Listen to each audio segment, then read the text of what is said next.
Obrigada pelo convite. Estou aqui há 2 anos com a professora Leila no Laboratório Central e realmente é um problema você pensar como é que eu introduzo testes novos com toda essa dificuldade de financiamento. É isso que eu vou falar um pouco, o que a gente tem feito, mas primeiro falar que provavelmente tudo vai mudar, a medicina laboratorial provavelmente vai ser uma das áreas que vai se transformar. Quer dizer, em 2000 a gente conseguiu fazer o primeiro sequenciamento, hoje a gente está numa fase de dado do primeiro genoma para dados pangenômicos. Existe uma corrida para você ter grandes números no mundo. O Brasil está tentando montar o seu primeiro genoma brasileiro, mas ainda está muito atrás do que está acontecendo em outros países do mundo. E isso tudo porque o custo vai cair rapidamente. Hoje aqui é a amostra como o custo inicial caiu, que permitiu, 10 anos depois do primeiro sequenciamento, a implementação de exomas clínicos fora do Brasil, mas aqui no Brasil, mesmo na área privada, esse é o período que começa a ser feito. E esse ano o Ministério da Saúde está implementando o exoma como um método para ser usado em doenças raras.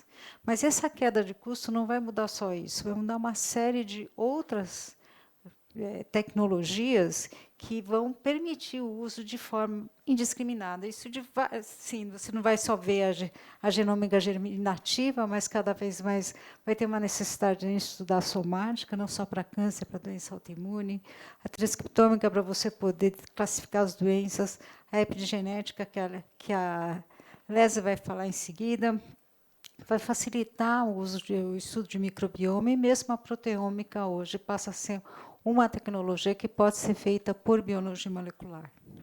Além disso, a gente não pode deixar de pensar na proteômica e na metabolômica, que também está entrando no mercado, permitindo a descoberta de uma série de biomarcadores.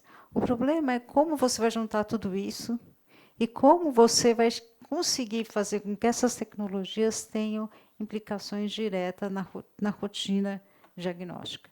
E, principalmente, para como que você vai fazer com que todos esses médicos que já treinaram sem essas tecnologias aprendam e possam solicitar os dados de forma real. Bom, juntar os dados, o que está acontecendo hoje é que com a inteligência artificial, cada vez mais é possível você integrar e você conseguir chegar a propostas, pelo menos, de novos biomarcadores ou de formas de você fazer classificação de doenças.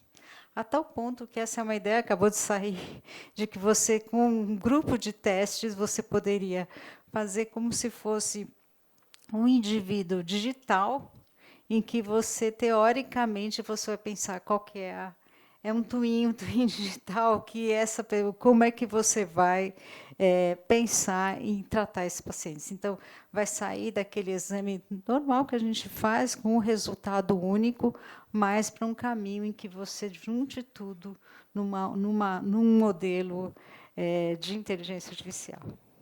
Mas isso é o futuro? Mas se a gente tem que pensar como que a gente começa a fazer isso. E realmente uma das questões principais, mesmo na genética, que está desde 2010, já sendo aplicada na rotina, o exoma, como é que você introduz isso de uma forma que seja sistemática? Então, eu acho que assim, a primeira coisa é que a gente precisa pensar. E a única forma que eu vi de como eu podia entrar no laboratório e começar a implementar era pensar, bom, tudo que a gente tem são dados de fora. Mesmo os algoritmos que vão surgir, nós vamos precisar de dados nacionais, senão os viés do tratamento vai ser totalmente errado. E outra coisa é que a gente precisa criar grupos de pesquisa especializados, mas multiprofissionais. Você precisa de gente de várias áreas. Esse é o primeiro passo. Você precisa ligar melhor a universidade com o SUS. Eu acho que parece que existe essa ligação, mas, na verdade, ela ainda é muito separada. nós temos uma vantagem, que a nossa população é muito miscigenada, o que pode permitir que a gente faça descobertas aqui. Por isso que é importante que todo esse desenvolvimento esteja junto com a universidade, para que a gente possa ser um país não só que capta, mas um país que desenvolva inovação, que descubra seus biomarcadores, que possa ganhar com isso também. Muitos países vivem do que eles desenvolvem para a saúde, que é comprado por outros países. Talvez nós pudéssemos chegar nesse ponto, até porque em IA a gente tem uma massa crítica razoável, que a gente precisa organizar todo esse esforço. Então, o caminho é ir para a inovação, juntar principalmente os dados do SUS, que são enormes, mesmo do hospital, das clínicas, é fundamental que a gente resolva a questão de dados e de como a gente vai usar isso nas várias universidades, Ribeirão, aqui em São Paulo, e pensar que esses dados podem ajudar também numa outra área que falta, que é o desenvolvimento de novos medicamentos, com aqueles indivíduos que são, com esse twin, você ter os indivíduos em IA, já se fala muito em desenvolver drogas, já com esses modelos de como cada doença funciona. Então, a gente tem que pôr um passo. O que eu sinto é que, infelizmente, diferente, e mesmo todos esses 2 anos que eu estou aqui, não existe uma visão e nenhuma ligação com a parte, com a indústria e com que queira desenvolver isso junto. A gente realmente, trabalhando com o professor Thierry, a gente precisa melhorar essa nossa capacidade de inovação no nosso hospital e, principalmente, na área genética e laboratório. Então, eu pensei em falar mais como a gente tentou começar a resolver um problema que a gente está atrasado, não pensar no futuro, mas já pensando, de alguma forma, como é que se cria esses grupos de pesquisa multiprofissionais. Nós recebemos um primeiro recurso da FAPESP, que a ideia é trabalhar com doenças raras. E isso porque foi criado o Centro de Doenças Genéticas em novembro de 23, com outras parcerias, o Instituto de Biociências e o João Clemente, e aqui, desculpa, está marcado, mas com todos os institutos, todos os departamentos da Faculdade de Medicina, praticamente 14 departamentos. E a ideia aqui, desse primeiro projeto que a gente ganhou da FAPESP, junto com esse grupo, foi, primeiro, construir uma plataforma digital para a solicitação dos testes, para a gente poder registrar os casos. Isso porque você, às vezes, precisa pensar de uma forma muito objetiva, porque o resultado dessas técnicas depende dos dados clínicos, então você precisa já começar a forçar o médico que o pedido tem que ser com dados clínicos e seguindo uma norma, que a gente vai adicionar nessa plataforma na medida que a gente faz. Aqui está a plataforma, então, tudo a gente faz para que os dados sejam concentrados no lugar e que também que essa plataforma passe de volta assim que a gente tiver os sistemas do HC, para que a gente possa devolver esse tipo de sistema, os dados que a gente conseguiu fazer. Nós pensamos, então, em estabelecer na DLC essa tecnologia. A gente achou que é importante que o laboratório, o hospital, tivesse essa infraestrutura. Então, com projetos da FINEP, a gente conseguiu o nosso primeiro sequenciador de uma alta capacidade de processalidade. Não adianta só você ter a capacidade de fazer, a gente também precisa da capacidade de interpretação. Então, ao mesmo tempo, a gente começou a fazer cursos de captação para análise do exoma. A gente sabe que faltam geneticistas no mundo, então fica um circuito. Você não tem as pessoas para analisar, você não tem o geneticista, o médico não sabe pedir, então você tem que fazer tudo ao mesmo tempo. Na medida em que a gente desenvolve a tecnologia, a gente tem que pensar também no treinamento dos nossos médicos. Então, isso é importante, que é muito baixa o número de geneticistas e, provavelmente, a gente não vai poder ficar só com médicos fazendo esse tipo de análise, a gente vai ter que treinar várias áreas, vários grupos de pessoas capazes de fazer esse tipo de análise. Porque existe também essa discussão, e eu acho que é importante, que não pode ser só um médico fazendo a análise, senão a gente não vai chegar lá com o número de pessoas que a gente precisa para o país. A próxima questão que bate muito no uso racional, a gente começar um teste novo já definindo os critérios. Não existem critérios claros para o uso do exoma em doenças raras. Então, a forma como a gente fez, o Hospital das Clínicas tem especialistas em todas as áreas, foram rever grupos de doenças e começar a definir um possível manual de indicação para quem teria a indicação se você está começando. É lógico, o futuro é que todo mundo faça o teste genômico do jeito que o custo está caindo ao nascimento. Isso é provável, tá? O custo está caminhando para isso. Mas, enquanto isso não chega para essa geração atual, a gente vai ter que criar normas até que a gente consiga ampliar ao máximo esses testes. E, por fim, então, desculpa, a gente acha também que a única forma de mudar essa coisa é você criar sistemas onde o indivíduo que tem um conhecimento das doenças raras consiga falar com grupos maiores, através de sistemas de telemedicina, que o HC tem liderado em várias áreas, mas não ainda nas doenças raras. Então, acho importante que a gente comece a pensar e introduzir o conceito e ver como isso pode ser ressarcido para que todo o sistema de doenças raras possa ser custo-efetivo. Então, assim, desculpa, aqui tem... Eu não vi que estava com... para fazer tudo isso, então, como eu falei, a gente começa com pesquisa, a gente teve um projeto FAPESP, o primeiro, que com as bolsas chegaram nesse valor. Depois, a gente teve uma doação do Bradesco, e aí a gente recebeu esse projeto grande da FINEP, focado mais em erros inatos na imunidade. Então, a gente tem que fazer uma junção da onde a gente consegue captar. A gente tinha recebido, fomos aprovados no pedido, mas, infelizmente, depois nós não fomos contemplados, o que é uma pena, porque nesse projeto já tinha o começo de uso de tecnologia nacional da Mindelix no serviço público. E eu acho que isso é importante, a gente tem que começar a buscar quem produz tecnologia aqui e usar aqui. Né? Infelizmente, ainda a gente não tem mais. No momento em que a gente está pensando como isso vai ser mantido, foi importante que agora, em maio, em abril, nós viramos um centro de referência de doenças raras para o Ministério, e isso vai ter um certo valor de aplicação de recurso. Então, a gente está tentando sair de projetos totalmente dependentes da pesquisa e de doação para projetos que sejam mais sustentáveis. Então, só para mostrar, a gente já recebeu 2.000 amostras, das quais em torno de 1.400 eram para genomas clínicos, e a gente já liberou em torno de 600 amostras. Eu não coloquei, mas as duas estão tendo uma positividade de 45%, o que mostra que os casos estão chegando de forma correta. Então, era isso que eu queria mostrar do que a gente tem feito, pensando no que onde a gente vai chegar, mas, principalmente, fazendo acontecer, que eu acho que é muito importante no SUS. Excelente. Muito obrigado. Doutora Esther, uma verdadeira viagem em tão pouco tempo, né?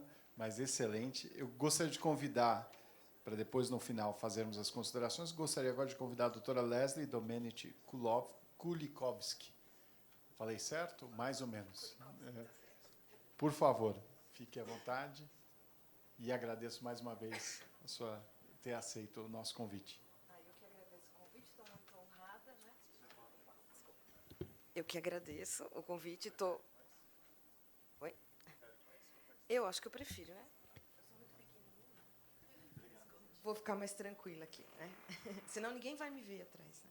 Então, obrigada pelo convite, obrigada por terem aqui prestigiado, né, esse nosso encontro. Eu acho que aqui, a minha parte, eu me sinto assim, com todas essas dificuldades que a gente vive, eu também estou aqui há 17 anos, trabalhando como professora pesquisadora, né? O meu momento é pavimentar o futuro, né? É como trazer um diagnóstico mais fácil, mais rápido, mais acurado e que vai ser mais barato, né? E que futuramente a gente pode atender todo mundo. Então, eu vou contextualizar, dar uma visão geral sobre o que a gente chama de diagnóstico epigenômico e essa aplicação que já está acontecendo, né, para os nossos pacientes aqui e perspectivas. Então, só para a gente começar, né, a gente tem que entender que, nesses últimos anos, houve um avanço tecnológico no diagnóstico em todas as áreas, principalmente nas ômicas, né, e esse conhecimento trouxe a possibilidade de um gerenciamento clínico mais perfeito, né, ou seja, o tratamento personalizado e o planejamento familiar, que, no final, também impacta no sistema de saúde, né, quando o paciente fica passando, perambulando, né, em vários ambulatórios sem um diagnóstico, como a doutora Leila bem falou, vai pedir uma porção de exames, né, e não vai chegar lá. Então, essa alta tecnologia está mostrando que acessar o DNA em diferentes dimensões permite que a gente consiga entender melhor a correlação da estrutura do DNA, da arquitetura do DNA, e o impacto que a gente tem para o diagnóstico daquele fenótipo clínico que a gente, por exemplo, em doença rara, não tem nem ideia do que está lá na nossa frente. Então, todo esse conhecimento, né, ele está caminhando, né, tanto caminhando que ele resultou nos sequenciamentos, tanto dos exomas, como mostrou aqui a doutora Esther, como no sequenciamento do genoma completo, né. Então, hoje a gente tem essa possibilidade de fazer no sistema privado, e agora vai começar a fazer aqui, né, no sistema público, mas em pesquisa a gente já faz há bastante tempo, e mundialmente esse é o exame genômico mais feito, o exoma, né, e ele dá bastante diagnóstico, porém, né, ele também traz para a gente resultados incertos, que quando a gente acha uma estrutura de DNA que a gente ainda não consegue interpretar se esse resultado é suficientemente patogênico para dar um diagnóstico final, e os resultados que a gente chama de negativo. Ou seja, se a gente pensar em doenças oncológicas, onde a gente tem um maior número de positividade com esses sequenciamentos, né, doenças neurológicas e as doenças raras, mais ou menos a gente tem uma lacuna, né? Ou seja, eu tenho 60% de casos que ainda não estão resolvidos, mesmo com essa tecnologia, né? Então, isso fez a gente pensar aqui, né, no mundo de desenvolvimento, né, de inovação, o que está faltando, né? Então, falta a gente olhar além da sequência, e a gente começou a olhar as variantes epigenômicas, por isso que esse diagnóstico é epigenético ou epigenômico, né? E o que são essas variantes, né? São regiões do DNA que são sequências corretas, normais, mas que, num determinado ponto lá nas ilhas CPG, permite que um radical metil se agregue, e esse radical metil, então, ele impede a transcrição do gene. Ele impede que seja feita a proteína onde ela deveria ser feita num determinado local, né?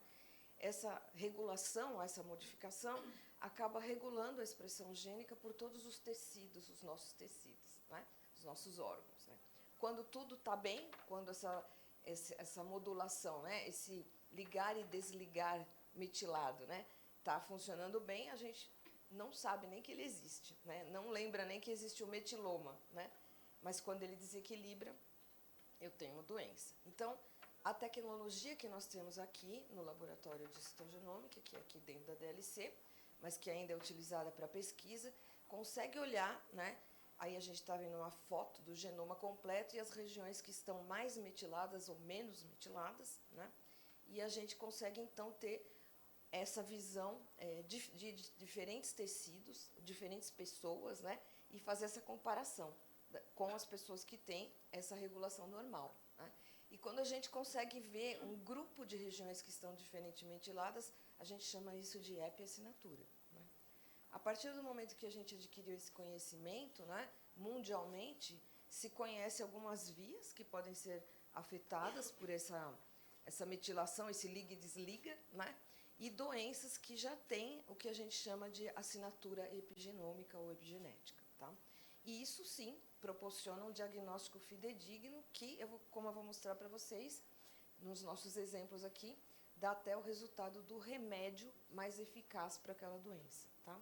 Então, realmente, é um diagnóstico inovador. O diagnóstico epigenômico, ele é inovador, tá?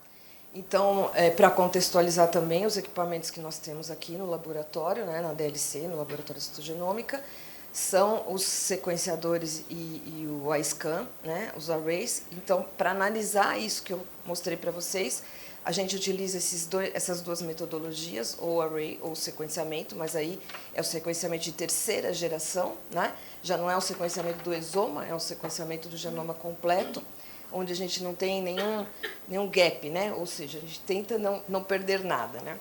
Essas metodologias, elas nos ajudam a quantificar essas regiões que estão metiladas, identificar as regiões diferentemente metiladas em cada um dos tecidos que a gente está analisando, né? E aí classificar as diferenças entre as amostras. A partir da obtenção desses dados, eu preciso de uma inteligência artificial, né, que é o nosso grupo de pesquisa, né, porque não existe ainda softwares adequados, então a gente desenvolve protocolos de inteligência artificial, pipelines de análise, para tentar compilar esses dados e conseguir fazer um laudo, né? Então, eu vou agora mostrar os resultados que a gente tem na prática, né?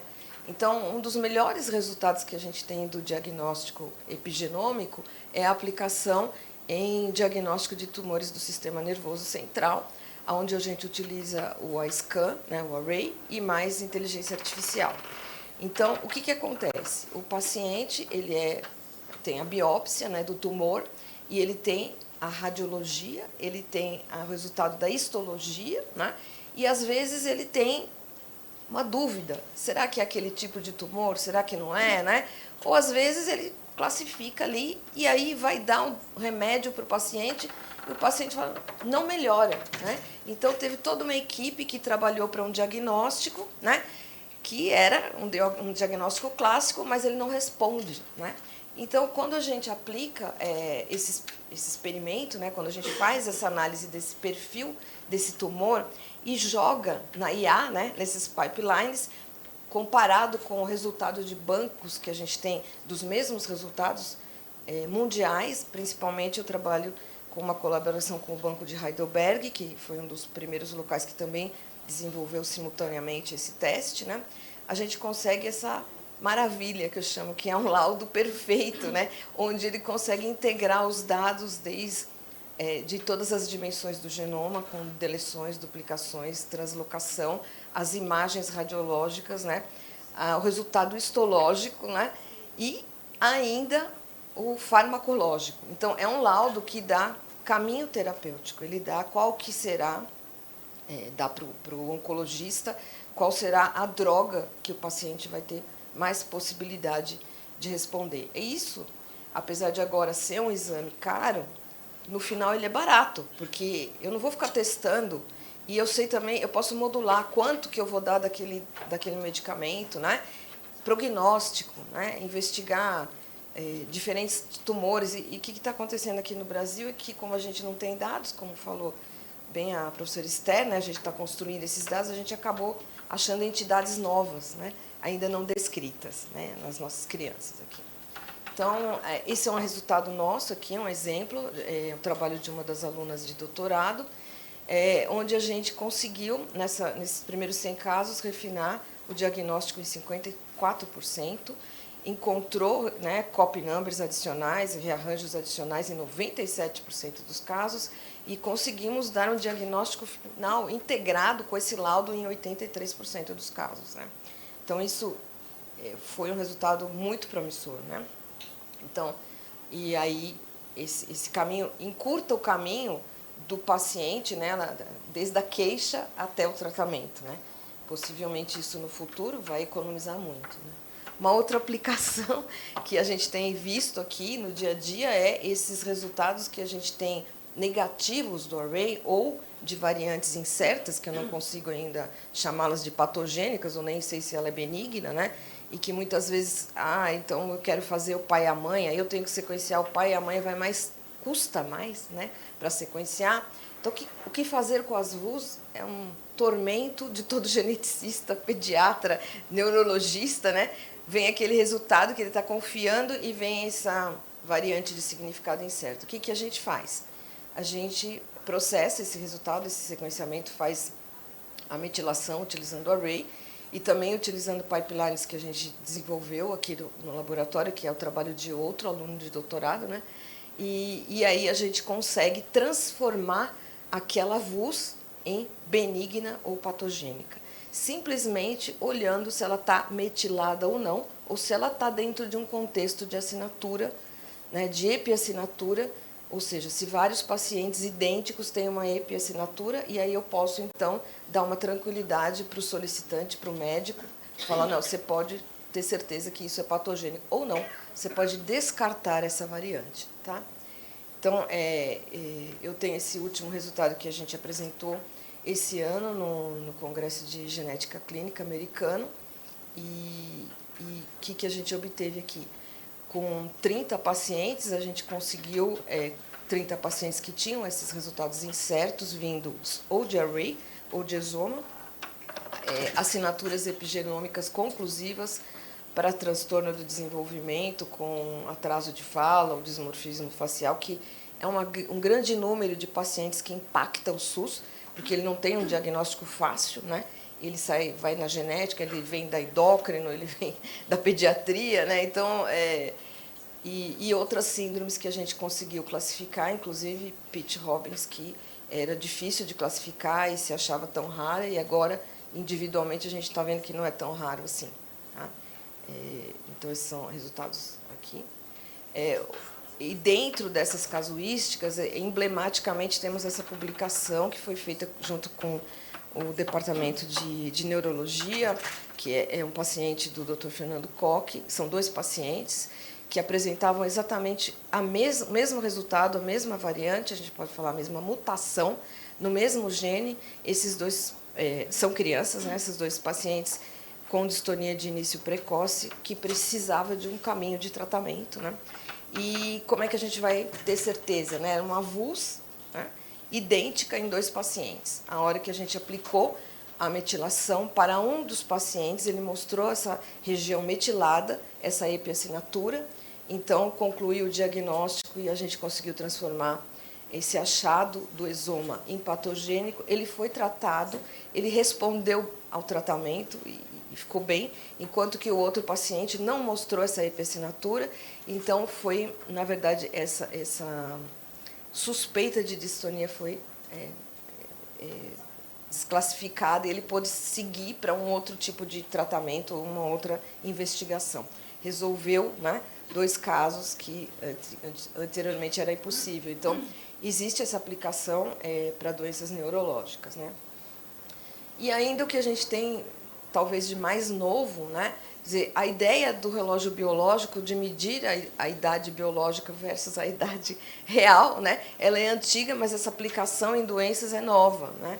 Então, aqui a gente tem esse trabalho com pacientes com TDAH, onde a gente fez a metilação, aplicou esse inteligência artificial, né, esse relógio biológico. Na verdade, essa inteligência não é muito artificial, essa inteligência é da equipe do laboratório de alunos, lá do laboratório, que construiu um pipeline, né, similar ao da literatura, né, os clássicos de Harvard. E o que a gente viu nesse grupo de pacientes, que é um grupo de TDAH muito bem selecionado, cuja clínica, né, foi rastreada por um grupo só, clínico, né, porque ele é altamente variável, e a gente achou, então, novos biomarcadores associados ao metabolismo energético e vias de estresse oxidativo, que dá um caminho para a gente desenvolver um teste novo, né? Então, aí a gente está trabalhando com isso.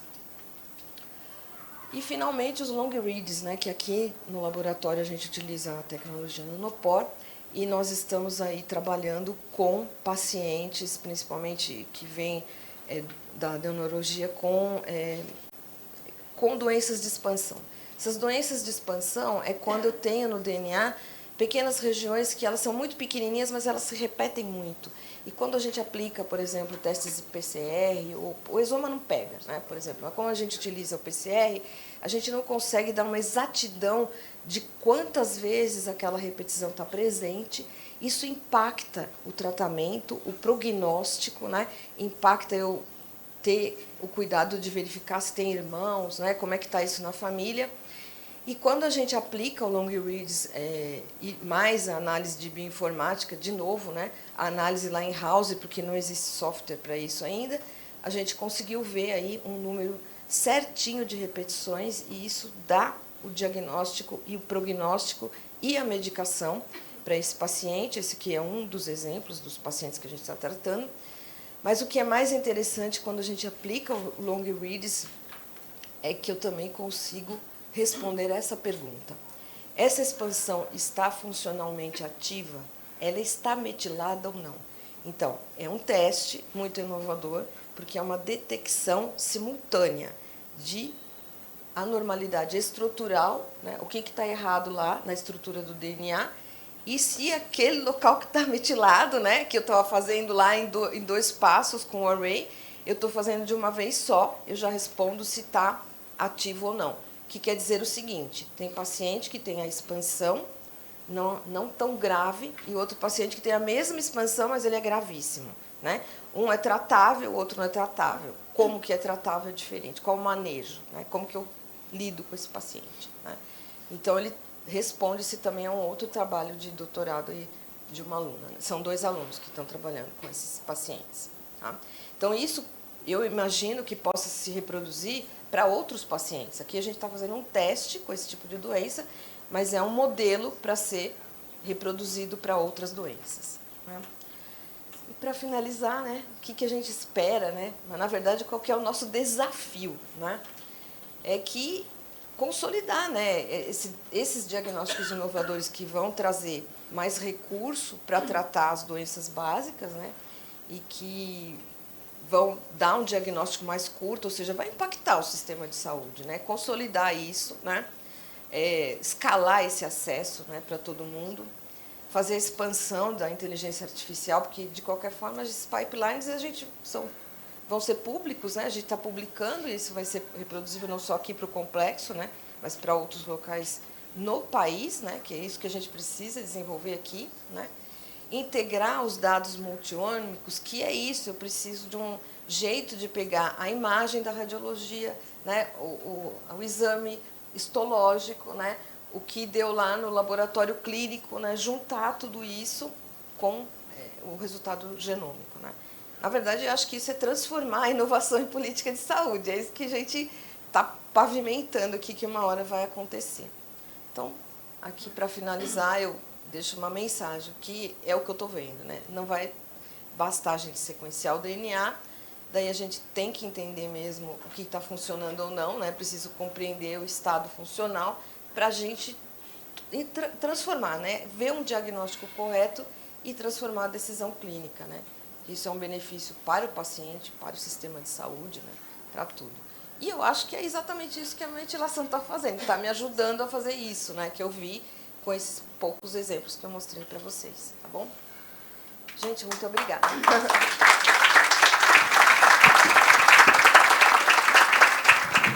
Excelente, doutora Leslie. É de uma satisfação enorme ver o trabalho de todos vocês e como tudo se encaixa. Na verdade, daqui a pouco a gente vai poder discutir um pouco mais nas perguntas, mas é um grande prazer, uma satisfação imensa, porque a gente vê a evolução, vê o que é a inteligência que é acumulada que vocês têm nos departamentos aqui dentro do Complexo HC, e para a gente é um motivo de grande orgulho.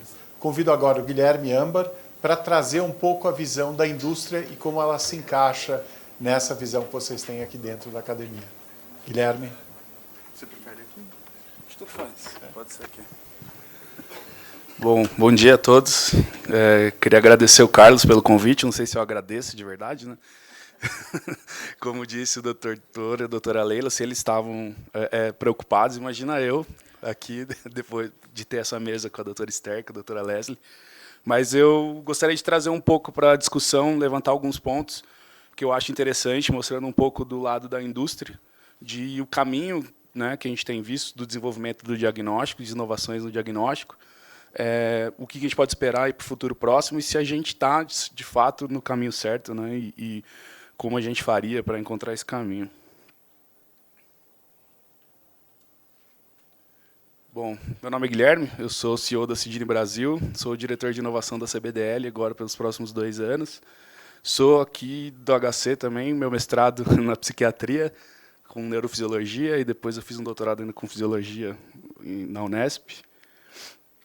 E a importância desse tema para a saúde moderna, eu acho que são 4 pilares muito importantes. Né? que seria uma precisão sem precedentes. Eu acho que conflui muito com o que foi discutido até agora, da gente otimizar e melhorar a qualidade do diagnóstico, utilizando o que há de mais moderno para isso. A evolução para uma medicina personalizada e indo além nessa intervenção precoce, pensando em prevenção, que eu acho que seria o mundo ideal, a gente pensar em prevenção, porque apesar do diagnóstico muito importante, a gente conseguir investir em prevenção teria um impacto muito grande todo esse centro de custos, toda essa cadeia de custos que a gente vem discutindo. E o impacto global, é claro, nessa redução de custos e melhoria na qualidade de vida do paciente, que eu acho que, no fim das contas, é o foco de todos os processos que a gente está passando aqui. Falando um pouco sobre o conceito de inovação, a gente fala bastante de inovação e o que a gente fala exatamente, pensando inclusive para o lado da indústria, né? Ela pode ser esse processo de implementar novas ideias e ela pode passar por diversos conceitos, né? Sejam eles inovação incremental, que eu acho que o que a gente mais vê na indústria, pensando em grandes empresas que estão desenvolvendo tecnologia, porque são empresas que passam muitos e muitos anos desenvolvendo algo. A gente sabe que tudo que há de novidade no mercado de saúde ele exige um tempo de maturação, ele tem uma dificuldade de entrada no mercado, então é normal você esperar que uma empresa grande já passou muitas vezes 20, 30 anos desenvolvendo uma tecnologia, entrando no mercado e desenvolvendo esse mercado, vai investir muito mais no aperfeiçoamento dessa tecnologia do que, de fato, numa tecnologia que venha substituir ela de uma hora para outra. Mas, ainda assim, a gente vê a importância, né, e cada vez mais essas inovações radicais e disruptivas, especialmente vindo de startups, universidades, centros de pesquisa, que são igualmente importantes. E eu acho que o caminho também da gente discutir de como dar acesso a essas novas tecnologias. E o mais recente, que eu acho, gostaria de voltar nisso no final, mas que eu acho que é o que a gente vai ver mais no futuro próximo, a inovação aberta, né, esse conceito de Open Innovation, que seria uma maneira dessas grandes empresas que já maturaram esse mercado, conseguirem contribuir com universidades, com centros de pesquisas, com startups, para dar acessibilidade a essas novas tecnologias e ajudar no ganho de escala e na entrada do mercado para essas novas tecnologias disruptivas e radicais. Estou falando um pouco do que a gente fala de inovação em métodos diagnósticos. Então, do que a gente vê hoje? Tudo que a gente usa hoje, a gente pensa em estetoscópio, existe desde 1816, raio-x desde 1895, pensando em ventilador mecânico, máquinas de diálise, o DNA desde 1944 e a sua estrutura já é conhecida desde 1953, marca-passo implantável desde 1958, laser cirúrgico já utilizado desde 1960, enzimas de restrição também a gente já conhece desde 1970. Sequenciamento de DNA Sanger, também desde 77. Ressonância magnética, bomba de insulina, PCR, já utilizado desde 1983. Técnicas de ELISA, de 86. O FISH, desde 1989. O projeto Genoma, que iniciou em 1990. Sistema de robótica, da Da Vinci, foi o primeiro sistema de robótica para cirurgia, desde 98. As impressoras 3D, desde o início dos anos 2000. O NGS, já desde 2005. O PET MRI, para pensando na radiologia, desde 2010. O CRISPR, já descrito desde 2012. E são técnicas que a gente usa até hoje. Então, assim, quando a gente fala de inovação no diagnóstico, a gente está falando do que exatamente? Seriam essas técnicas, seriam a utilização dessas técnicas, o como a gente está vendo essas técnicas, e o que de fato está sendo criado de inovação hoje. Então, talvez a inovação, quando a gente olha para a saúde, que tanto se fala, seria, de fato, a inteligência artificial, que é o futuro da saúde, é o que a gente tem de mais moderno. Também, talvez não. A gente já tem utilização do que chama de inteligência artificial na saúde, modelos aplicados à tomada de decisão desde 1972, com o MySim, que era um sistema utilizado para tomada de decisão de uso de antibióticos, que evoluiu depois, né, para o MSim, mas o Casnet também, que já era um modelo de tomada de decisão hierárquico, que ia desde a tomada de decisão mais básica até as mais sofisticadas, baseado em dados, isso desde 1976. E a gente hoje volta a falar de IA, como se fosse IA a solução para tudo, e será que é de verdade? O que a gente está vendo? E eu gosto de chamar a atenção para nessa linha do tempo toda, que a gente teve 2 eventos que eles chamam de AI Winter, né, que foram os invernos de IA. E grande parte deles foi justamente por se esperar tanto da IA naquele momento, e, no fim das contas, ela não entregar tudo que esperavam, e os investimentos caíram, e muitas coisas caíram no esquecimento, como foi, por exemplo, o primeiro modelo de IA na saúde, o Watson, né, que foi em 2007, que a IBM investiu 5 bilhões e acabou vendendo as máquinas por 1 bilhão e desistindo do projeto, porque, no fim das contas, sem dados parametrizados de qualidade, a IA, basicamente, ela não faz nada. Então, assim, o que eu estou dizendo é que a gente não tem, o futuro não é nem IA não é inovação e nem os novos diagnósticos. Muito pelo contrário. Eu acho que, hoje, a integração disso tudo, de fato, é o que a gente vê de inovação na tecnologia. A IA, enquanto ciência de dados, né, a gente nunca viu um avanço tão rápido na ciência de dados quanto com o uso de IA. E imagine logo mais com o uso de computadores quânticos, por exemplo, para onde a gente vai escalar esse tipo de análise de dados. E o que a gente seria desse futuro, então? A gente pensar numa sensibilidade e especificidade muito maiores, então, usando tudo isso que a gente já tem, utilizando a IA para auxiliar nessa ciência de dados. Até então, que a gente falava de SaaS, né, do Software as a Service, hoje pensando no Data as a Service, porque sem os bancos de dados, sem a criação desses bancos de dados, a IA não passa de um sistema de estatística, né? E essa sensibilidade e especificidade muito maiores, a capacidade de integração desses dados multiômicos, como a doutora Alex mesmo comentou, o quanto isso é impulsionado com o uso dessas inteligências artificiais, desses novos algoritmos, um diagnóstico mais rápido e automatizado, a prioridade na triagem, como foi falado aqui durante toda essa manhã, sobre esse uso indiscriminado de diagnósticos, você tem uma capacidade de triar e tomar uma tomada de decisão mais eficiente, mais assertiva, economizando recursos e permitindo essa acessibilidade para todo mundo. O diagnóstico assistido por imagem molecular, a integração desses dados que a gente tem do molecular com a imagem, permitir a gente tem um refinamento muito maior, né? Os modelos eles conseguem identificar as assinaturas, se a gente for pensar estatisticamente, até as diferenças menores.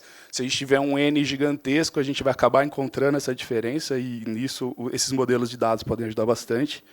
Os testes point of care mais inteligentes, com tecnologia embarcada, né? Não só os testes point of care, mas também os testes caseiros com a tecnologia de inteligência artificial embarcada. E o monitoramento dinâmico preditivo, levando, de fato, essa tecnologia para a prevenção, que eu acho que é onde a gente vai chegar e o que a gente está buscando. E o que a gente tem hoje, passando rapidamente de desenvolvimento, né, de tecnologia que a gente tem visto nessa área, utilizando todos esses recursos, são as terapias nucleicas de próxima geração, por exemplo, os usos dos RNA mensageiros, seja com as vacinas de RNA mensageiro que a gente tem visto, as terapias com os RNAs de interferência, as vacinas personalizadas, o desenvolvimento de RNA mensageiros termicamente estáveis e das nanopartículas lipídicas para direcionamento desses RNA mensageiros, que isso tem sido impulsionado muito forte por conta da ciência de dados. A edição gênica em vivo e terapias gênicas, a gente tem visto um avanço muito rápido, né, e muito sensível nessa área, seja a utilização do CRISPR em vivo, que seriam as alterações permanentes do DNA nas células do paciente, seja utilizando o CRISPR, os prime editors, os lentivírus, os adenovírus. A gente, hoje, com o aumento do banco de dados, a gente tem conseguido um avanço muito significativo e muito rápido. Infelizmente, ainda é um custo muito elevado, mas eu acho que é um caminho. As terapias celulares, além do CAR-T, a gente tem visto CAR-T análogo, halogênico, CAR-NK, CAR-M, as células induzidas pluripotentes, também, apesar ainda de serem técnicas caras, mas, como foi bem mostrado pela doutora Esther, o custo tende a cair, e acredito que, com o desenvolvimento, quanto mais desenvolvimento nessas áreas, o custo tende a acompanhar. A IA e os grandes modelos de assistência, também tem a gente melhorando o uso da IA na assistência, a gente reduz o custo, e melhora esse atendimento, a descoberta de novos fármacos, novas moléculas, a gente tem visto num ritmo assustador. Eu acho que a cada dia a gente vê algo novo nessa área de novas moléculas, novos fármacos, e permitindo os estudos clínicos mais rápidos. A biópsia líquida, detecção precoce multiômica, cada vez mais a gente vê entrando no Brasil, inclusive, máquinas hoje para fazer a captura dessa célula tumoral circulante, modelos 3D para microfluídica, teste de fármacos ex vivo, isso já é uma realidade hoje em diversos centros no Brasil. Terapia de microbioma e probióticos customizados, pensando nessa individualização da medicina, do tratamento. Cada vez mais a gente já tem diversas empresas investindo nisso. Os diagnósticos avançados com biologia de célula única e espacial, cada vez mais as técnicas mais refinadas, mais sensíveis. A gente hoje consegue, o que tem visto desse Human Cell Atlas, a gente consegue congelar uma célula e entender onde está cada enzima, cada proteína dentro daquela célula estática, entendendo como ela funciona de fato e todas as interações dentro da célula. Os wearables, monitoramento contínuo, sensores implantáveis. Isso a gente tem visto também cada vez mais os dispositivos eletrônicos, casas inteligentes, os sensores implantáveis, e agora com a IA embarcada, esses dados tendem a ser analisados muito mais rápidos.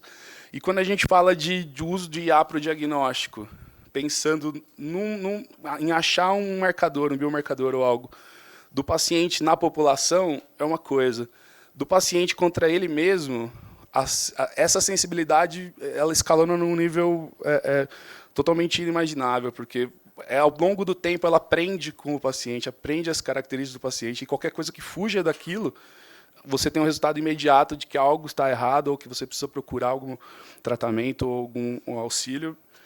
E isso o que torna a IA uma ferramenta muito importante quando a gente pensa em personalização da saúde. A neurotecnologia, as interfaces cérebro-computador, as BCIs, diversas empresas já transformando isso em realidade, nos dispositivos clínicos para o Parkinson. A gente vê a Neuralink, BlackRock, são empresas muito conhecidas, já desenvolvendo esses dispositivos que interagem com o cérebro e restauram funções. A medicina regenerativa e engenharia de tecidos, os bioprintings, né, os andames 3D, tanto os modelos ex vivo quanto os modelos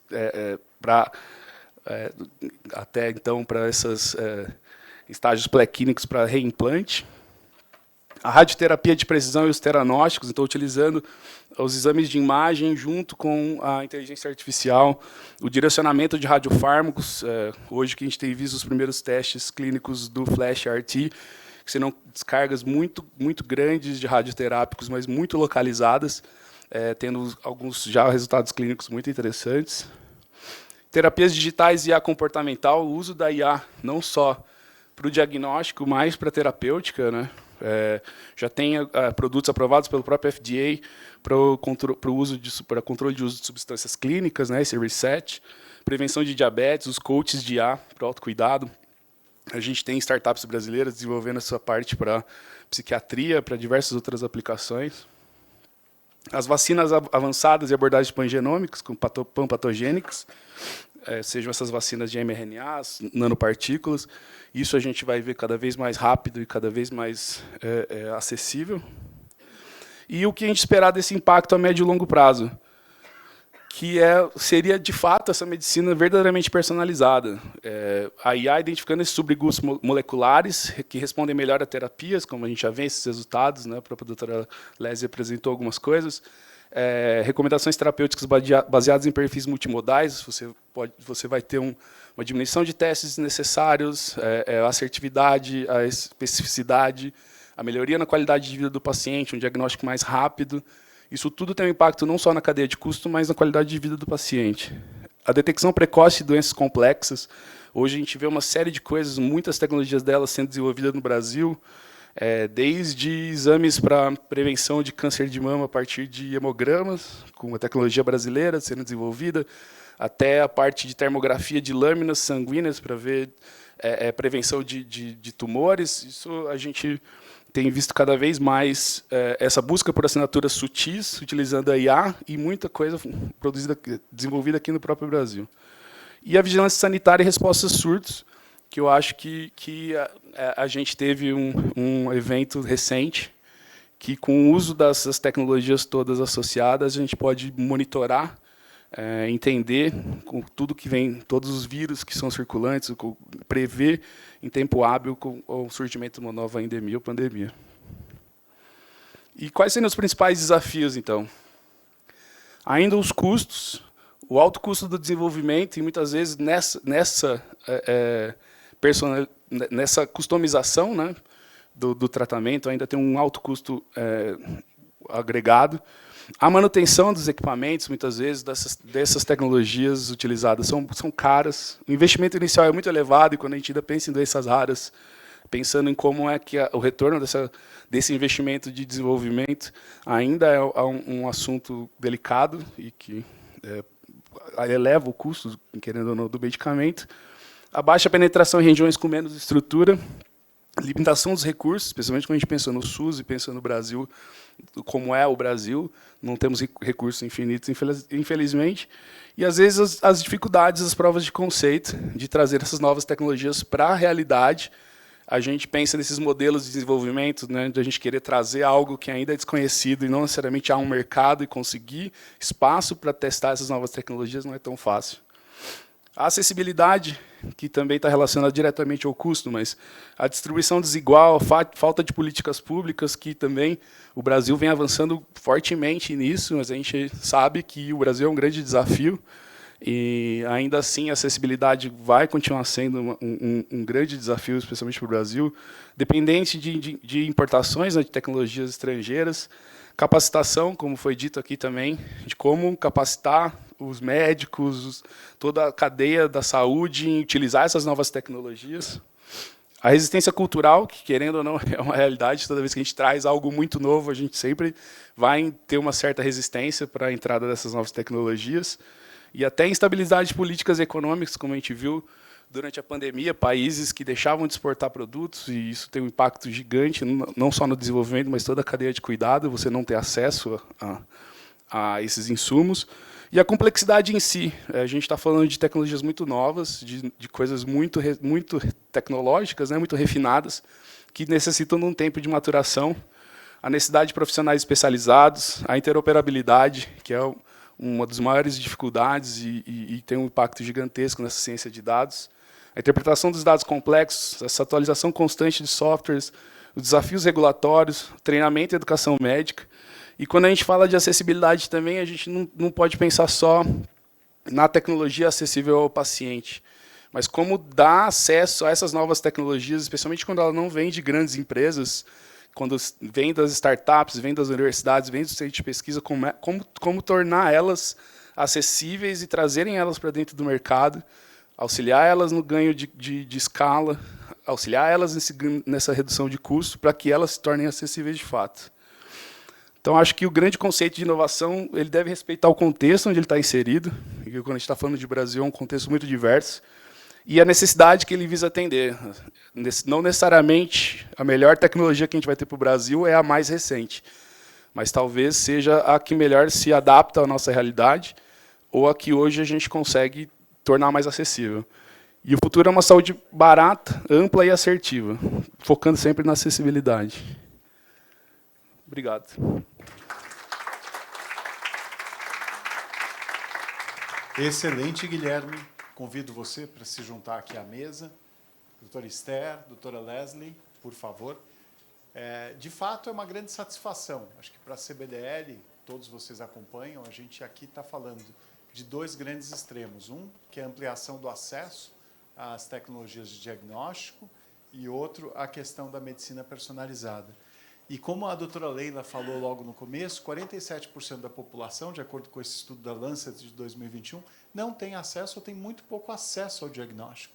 E por isso que a Organização Mundial da Saúde fez uma discussão em 2023 e aprovou uma resolução que é do fortalecimento da capacidade diagnóstica de uma forma geral. Atenção para a atenção primária, e aqui no Brasil a gente acho que teve uma resposta muito positiva a toda essa demanda, com a ampliação de acesso, a incorporação de novas tecnologias, a discussão de um material, e aí que a doutora Elizabeth já falou sobre a PNDL, que eu convido depois para vocês acompanharem de perto, que é estabelecer um documento onde a gente possa ali ter a base para a formulação de políticas públicas na área da saúde.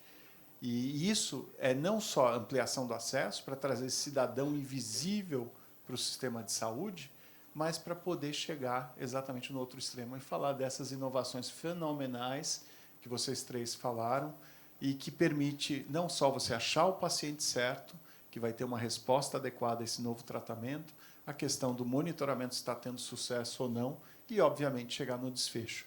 E lembrando que o diagnóstico ainda ajuda, seja através dos digital twins ou através da inteligência artificial, mas o diagnóstico ainda ajuda também a desenvolver drogas cada vez mais eficazes, assertivas e tudo mais. Então, nós abrimos aqui para algumas perguntas. O material vai ficar à disposição, todas as apresentações estão sendo gravadas e a gente vai disponibilizar. Mas aqui vocês têm o privilégio de fazer pergunta direto para os especialistas. Então, quem quiser. Paula? Joseli?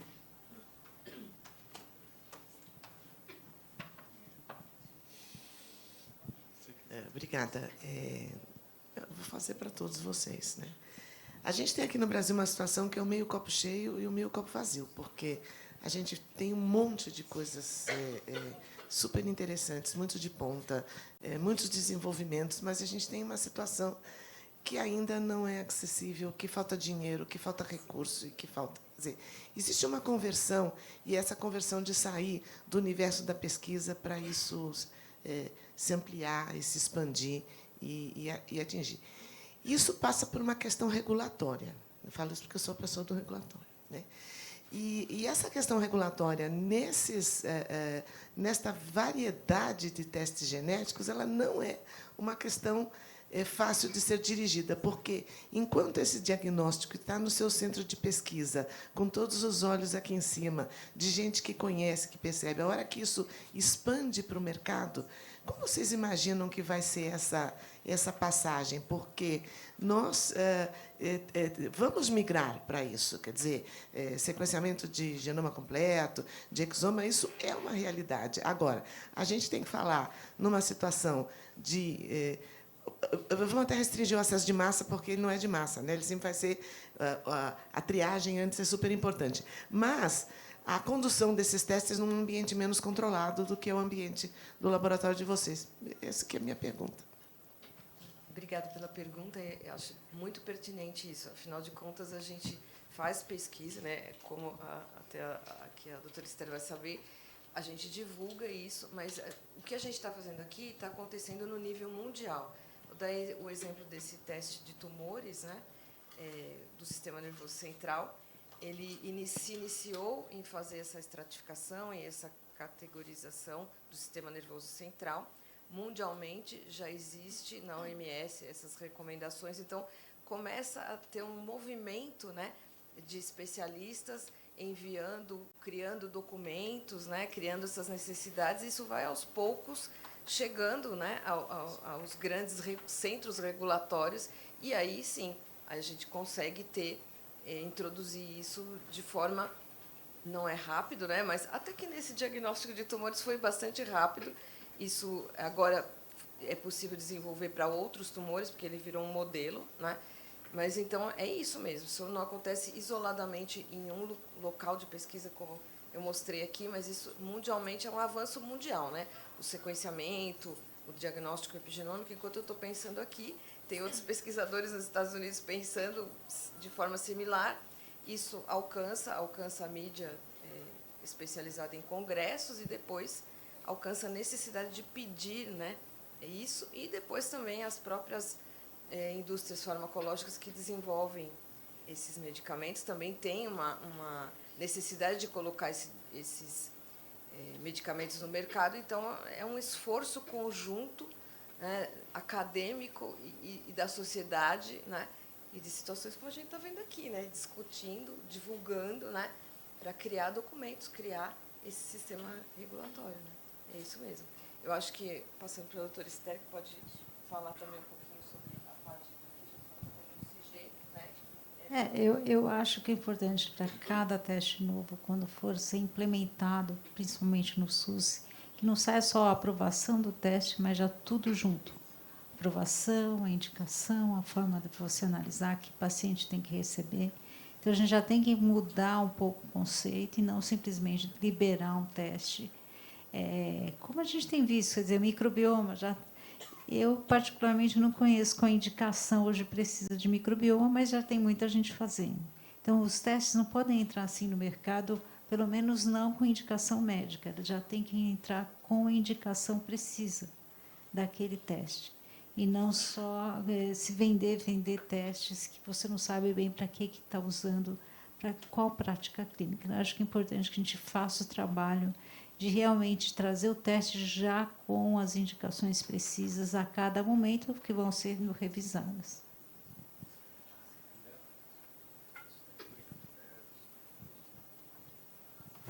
Acho que foi. Acho que quando a gente pensa nessas inovações do diagnóstico e tratamento, o regulatório vai ser sempre uma dificuldade em acompanhar, porque muitas vezes cenários que a gente nem imagina ainda e a gente tem que entender como lidar. Eu acho muito importante quando sai esse tipo de coisa saindo de dentro do laboratório de pesquisa, a gente definir bem as responsabilidades, né? Acho que é um passo muito importante de quem vai fazer, quem vai interpretar, as ferramentas que vai utilizar, quem vai tomar essa decisão, ser responsável por essas decisões. E eu acho que é muito importante a gente pensar também fora do ambiente, quando você sai de dentro de um centro de excelência como o HC, que a assistência tem que acompanhar. Não adianta o laboratório fazer um diagnóstico, entregar um resultado e não ter um desfecho, né? Toda a cadeia da saúde está preparada para lidar com esse desfecho, senão é um diagnóstico acaba não sendo algo vazio, né? E acho que acompanhar isso tudo não vai ser uma tarefa simples. Aqui no Brasil, a gente trata a NGS como Research Use Only, na maioria dos casos. No Japão, tudo a NGS é IVD. Imagina para as empresas ter que juntar a documentação regulatória para esse tipo de produto. Paula? Eu queria fazer um comentário, que uma experiência recente que eu tenho. Eu comecei minha vida profissional, sou Paula Fernandes Távora, de Belo Horizonte, médica e patologista clínica, e eu comecei minha vida profissional na pesquisa, na Inglaterra. E eu tive algumas lições aprendidas. As boas ideias, elas acontecem simultaneamente em vários países, né? Em vários locais do mundo. E você está ali naquela tentativa de ser original e pioneiro, né, em alguma coisa.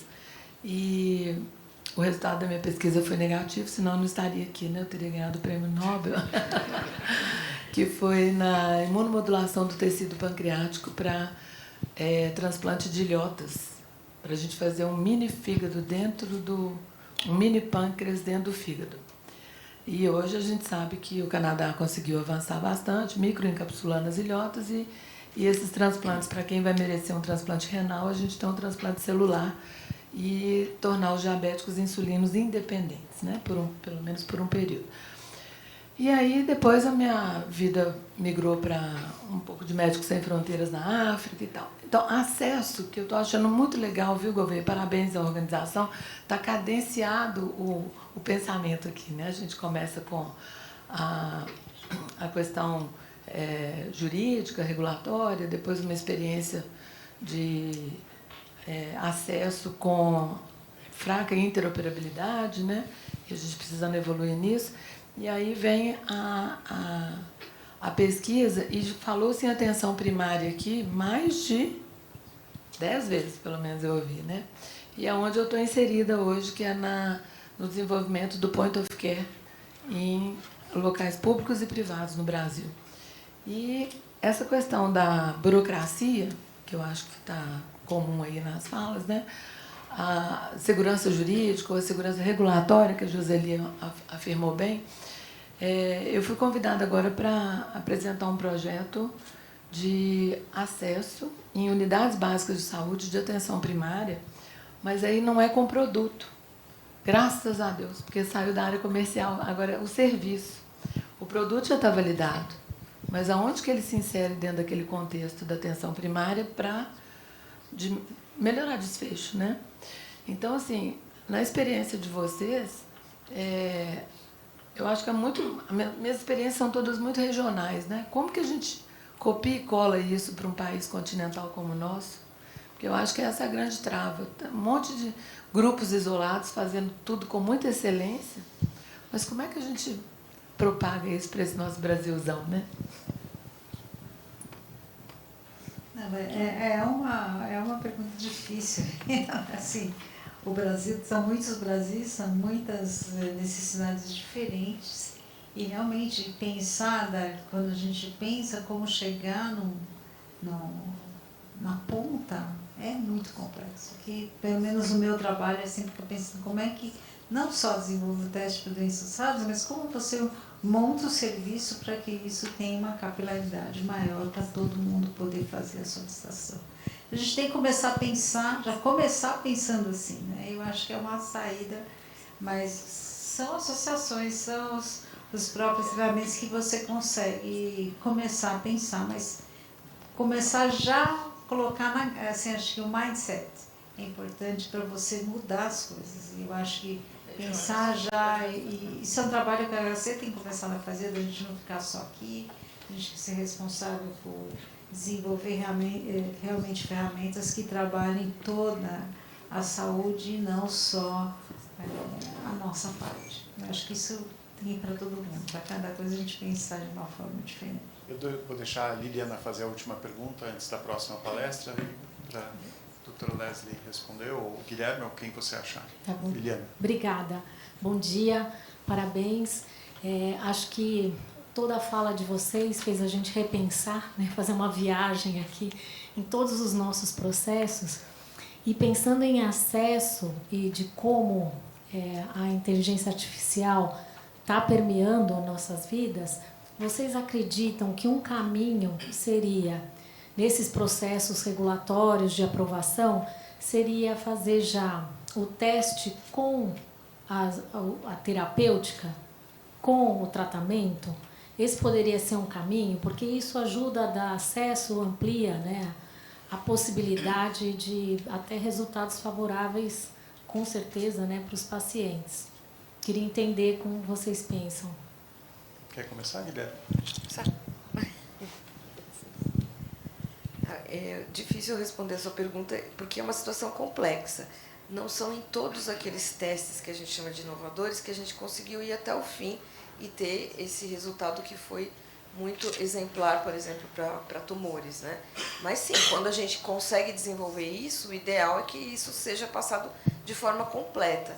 Mas como a gente sabe, é isso que a doutora Leila falou, são muitas realidades dentro de um país, né? A gente está falando aqui em inteligência artificial, eu não sei em quantos locais, né, em quantos municípios a pessoa vai ter essa compreensão do que é uma inteligência artificial atuando no final, na ponta e resolvendo. Então, quando é possível desenvolver o diagnóstico completo, eu acho que essa solução tem que ser passada, assim, inclusive, já com a questão regulatória. Quando não, ela tem que começar de alguma forma, né? Então, ela começa, que é o que está acontecendo já, começa sem a inteligência artificial, né?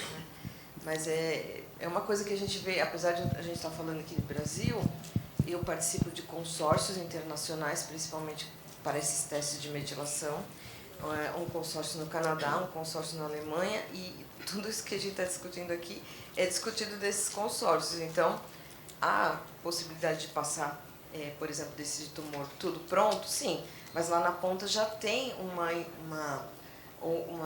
incubadora desse desenvolvimento de inteligência artificial que já está vendendo esse serviço, né?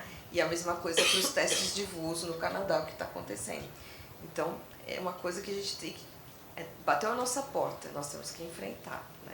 Essa é a nossa realidade. Eu acho muito difícil, em termos regulatórios, você associar essas duas coisas, o diagnóstico com a terapêutica. São pontos muito diferentes que devem ser levados em consideração para a aprovação de cada uma dessas coisas. Acredito também que a terapêutica tende a evoluir num ritmo diferente do diagnóstico, muitas vezes. O diagnóstico está bem estabelecido e ainda mais com o uso de IA, como você comentou, a terapêutica vai evoluir num ritmo completamente diferente. Acho que, como a doutora Esther mencionou, quando possível, você ter essa recomendação, e quando isso vai, especialmente, virar uma política pública, que isso vá tudo junto, sim, né, já o diagnóstico, com toda a recomendação, mas travar uma coisa na outra para o regulatório, eu acho que seria muito, muito complicado de fazer. Bom, a discussão é sem fim, é ampla, mas vocês puxaram já o tópico da próxima mesa, que vai ser exatamente interoperabilidade, inteligência artificial, internet das coisas. Tudo bem encaixado, Paulo. Eu agradeço aqui essa mesa fenomenal. Muito obrigado a todos por terem aceito o convite, terem feito brilhantes apresentações, e convido para uma foto antes da gente iniciar o próximo painel.